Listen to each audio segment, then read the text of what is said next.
Hi, ಎಲ್ಲರಿಗೂ ನಮಸ್ಕಾರ. ಕನ್ನಡ ಕೃಷಿ ಜ್ಞಾನ ಯೂಟ್ಯೂಬ್ ಚಾನಲ್ಗೆ ಸ್ವಾಗತ. ಇಂದು ದಿನ ಜುಲೈ 4, 2025 ಶುಕ್ರವಾರ. ಇಂದಿನ ಈರುಳ್ಳಿ ಬೆಲೆ ಹೇಗಿದೆ ಎಂದು ನೋಡೋಣ. ಅದಕ್ಕಿಂತ ಮುಂಚೆ ನಮ್ಮ ಚಾನಲ್ಗೆ ಇನ್ನು ಯಾರೆಲ್ಲ ಸಬ್ಸ್ಕ್ರೈಬ್ ಆಗಿಲ್ಲ ಪ್ಲೀಸ್ ಸಬ್ಸ್ಕ್ರೈಬ್ ಆಗಿ. ಮಾರುಕಟ್ಟೆಯಲ್ಲಿ ದಿನದಿಂದ ದಿನಕ್ಕೆ ಈರುಳ್ಳಿ ಬೆಲೆ ಏರಿಳಿತ ಆಗ್ತಾನೆ ಇರುತ್ತೆ. ವಾತಾವರಣ ಬದಲಾವಣೆಗೆ ಹಾಗೆ ಮಳೆಗೆ ಬೆಲೆ ವ್ಯತ್ಯಾಸ ಇರುತ್ತೆ. ಇಂದು ಕರ್ನಾಟಕದಲ್ಲಿ ಕೆಲವು ಮಾರುಕಟ್ಟೆಯಲ್ಲಿ ಪ್ರತಿ ಕೆಜಿಗೆ 16 ರೂಪಾಯಿ ಇದ್ದರೆ ಇನ್ನು ಕೆಲವು ಮಾರುಕಟ್ಟೆಯಲ್ಲಿ ಪ್ರತಿ ಕೆಜಿಗೆ 21 ರೂಪಾಯಿ ಇದೆ.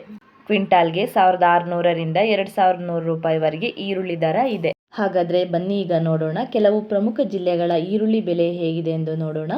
ಹುಬ್ಬಳ್ಳಿಯಲ್ಲಿ ಕೆಜಿಗೆ 16 ರೂಪಾಯಿ ಇದೆ, ಕ್ವಿಂಟಾಲ್ಗೆ 1600 ರೂಪಾಯಿ ಆಗಿದೆ. ಶಿವಮೊಗ್ಗದಲ್ಲಿ ಕೆಜಿಗೆ 20 ರೂಪಾಯಿ ಇದ್ದು ಕ್ವಿಂಟಾಲ್ಗೆ 2000 ರೂಪಾಯಿ ಆಗಿದೆ.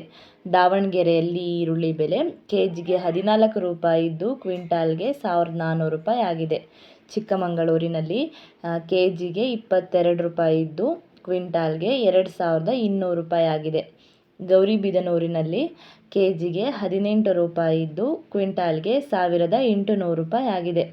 ಮೈಸೂರಿನ ಬಂಡಿಪಾಳ್ಯ ಮಾರುಕಟ್ಟೆಯಲ್ಲಿ ಕೆಜಿಗೆ 16ರಿಂದ 32 ರೂಪಾಯಿ ಇದ್ದು ಕ್ವಿಂಟಾಲ್ಗೆ 1600 ರೂಪಾಯಿಯಿಂದ 3200 ರೂಪಾಯಿವರೆಗೂ ಈರುಳ್ಳಿ ಬೆಲೆ ಆಗಿದೆ. ಮಂಗಳೂರಿನಲ್ಲಿ ಇವತ್ತು ಕೆಜಿಗೆ 16 ರೂಪಾಯಿ ಆಗಿದ್ದು ಕ್ವಿಂಟಾಲ್ಗೆ 1600 ರೂಪಾಯಿ ಆಗಿದೆ. ಬೆಂಗಳೂರಿನಲ್ಲಿ ಇಂದು ಕ್ವಿಂಟಾಲ್ಗೆ 1500 ರೂಪಾಯಿಂದ 3400 ರೂಪಾಯಿವರೆಗೂ ಈರುಳ್ಳಿ ರೇಟ್ ಆಗಿದೆ. ಇನ್ನು ಕಲಬುರಗಿಯಲ್ಲಿ ಕೆಜಿಗೆ 8.5 ರೂಪಾಯಿ ಆಗಿದೆ, ಕ್ವಿಂಟಾಲ್ಗೆ 850 ರೂಪಾಯಿ ಇದೆ. ಅದೇ ರೀತಿ ತುಮಕೂರಿನಲ್ಲಿ ಕೆಜಿಗೆ 21 ರೂಪಾಯಿ ಇದ್ದು ಕ್ವಿಂಟಾಲ್ಗೆ 2100 ರೂಪಾಯಿ ಆಗಿದೆ. ಅರಸೀಕೆರೆಯಲ್ಲಿ ಕೆಜಿಗೆ 10 ರೂಪಾಯಿ ಇದ್ದು ಕ್ವಿಂಟಾಲ್ಗೆ 1000 ರೂಪಾಯಿ ಆಗಿದೆ.